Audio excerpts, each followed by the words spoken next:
that was clandestine before and exposed publicly by our P3 leaders a few years ago. Second point, to explain that the glass is half empty, is that, I mean, it's true that these days the international community is more focused on other issues like Syria, Libya, the Arab Spring, and so on.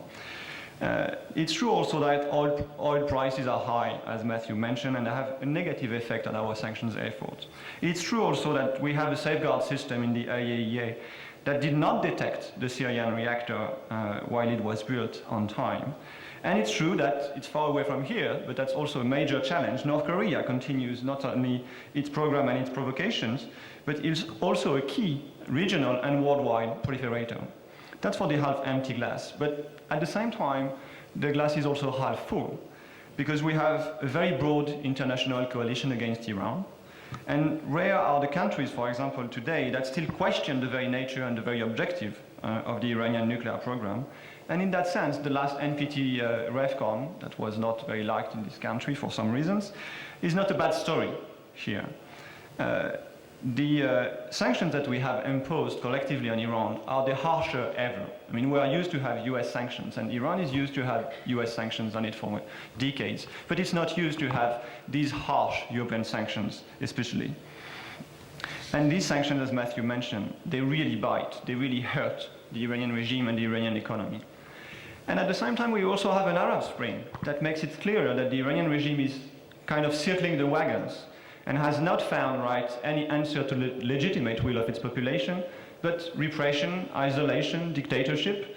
And in that sense, just look at the human rights basis sanctions that the European Union adopted a few weeks ago, targeting 32 key Iranian officials for their role in the repression internally. And we have an IAEA inspection regime that is doing an excellent job at the same time, because just look at the recently adopted resolution in Vienna on Syria that stated very clearly that Syria is in violation of its international obligations and reported the issue to the UNSC.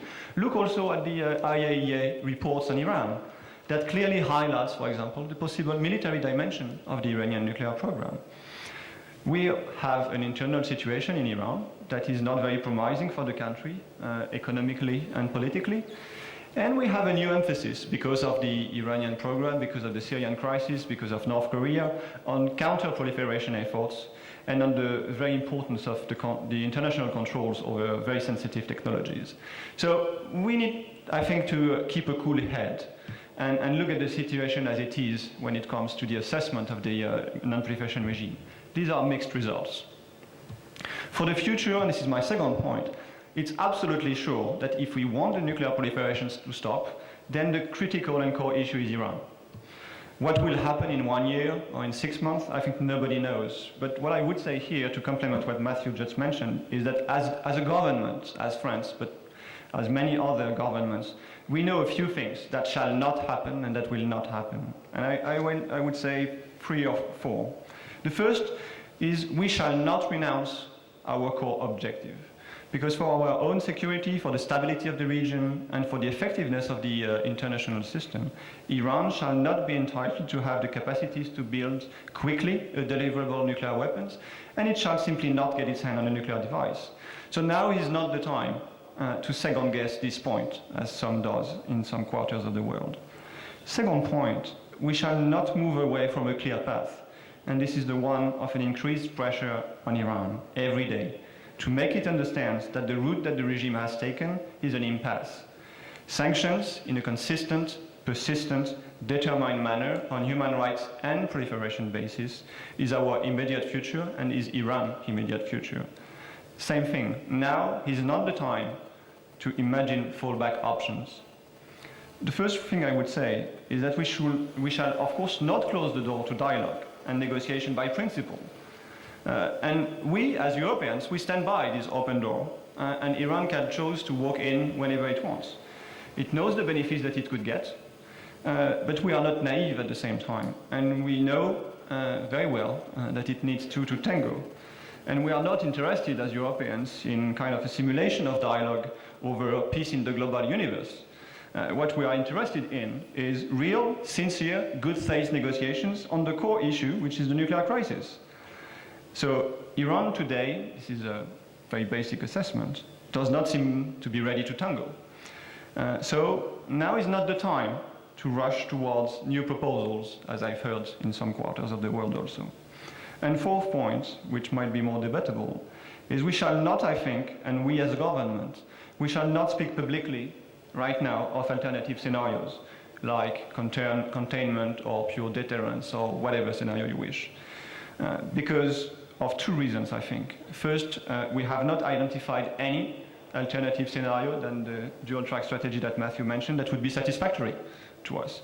And secondly, because signaling that we are ready to shift to other scenarios and alternative scenarios would actually signal the absence of resolve of an international community to address the issue that is at stake. And this is a key point.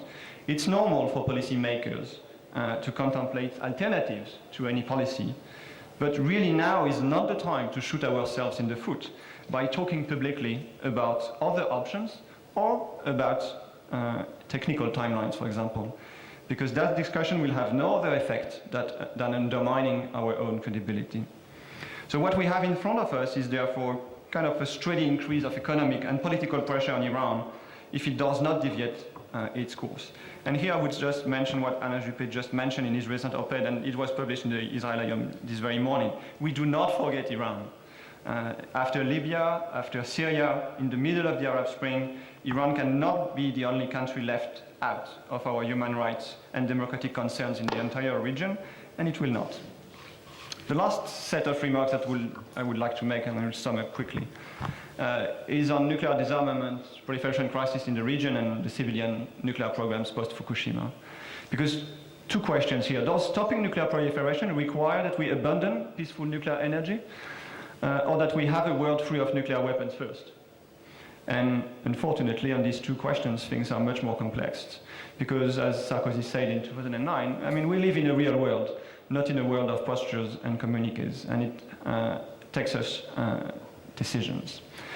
Proliferators, they are not looking each morning at the number of weapons that the P5 retains to decide whether or not they will proceed. Unfortunately, this is a myth. And just one example of this taken from the French experience. Over the last 15 years, from the beginning of the 90s, France has taken unprecedented steps to disarm. We have dismantled our fissile material production capacities, we have dismantled our test site, we have suppressed one of our nuclear components, and so on and so on. And others could say the same, US, UK, Ukraine, South Africa, whatever, name them. But at the very same time, very same time, what did we have? Libya, Iraq, North Korea, Syria, Iran, that developed programs at various stages. So what one cannot say that nuclear disarmament taken out of a broader security context will in and by itself stop nuclear proliferation.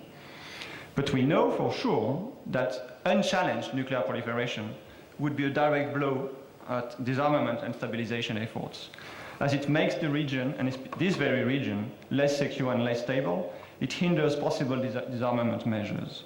So does it mean that we should stand still and take it as a pretext not to do anything? Of course not. Because at the same time, politics is about perception in our 21st century world. And we have to address both the reality, this is the strategy that Matthew mentioned on Iran, but also the image. And we have to take into account political sensitivities, including in this region. This is why we believe, to mention that point that is contentious here, we still believe that the conference in 2012 about the region would be a positive step if the right conditions are created. Same thing, we are not naive, which means if this conference is prepared correctly, and if it addresses all the problems at stake, regional security, proliferation of all the WMD and means of delivery, non-compliance, proliferation crisis, Iran, and so on. I mean, the EU will organize seminar, the IAEC will organize conference. These are positive steps, and that should be encouraged, even if at the end of the day, same thing, we are not naive, they would change by themselves the strategic equation, but they go in the right direction. Last point, we will not stop nuclear proliferation if we discard the peaceful uses of nuclear energy by principle, or if we deny a group of countries the right to have access to these modern technologies. It will simply not work. But it requires more than ever a very robust approach, especially in this very region, to make sure that these long-term nuclear programs, civilian nuclear programs, will be perfectly persistent resistant, safe, and secure. And as nuclear technology holder, I mean, we as government, we have a specific responsibility and specific commitment. One sentence in conclusion, there is absolutely no doubt that the critical benchmark of our collective success or failure to stop nuclear proliferation will be Iran. And it is the one significant challenge to our security, to the regional stability, and to the non-proliferation regime. As Matthew mentioned, this is a very difficult road that we have engaged on in 2003, collectively as E3. But it requires persistence and political will. And those 2 points, I think, we have shown over the last month that we have both. Thank you.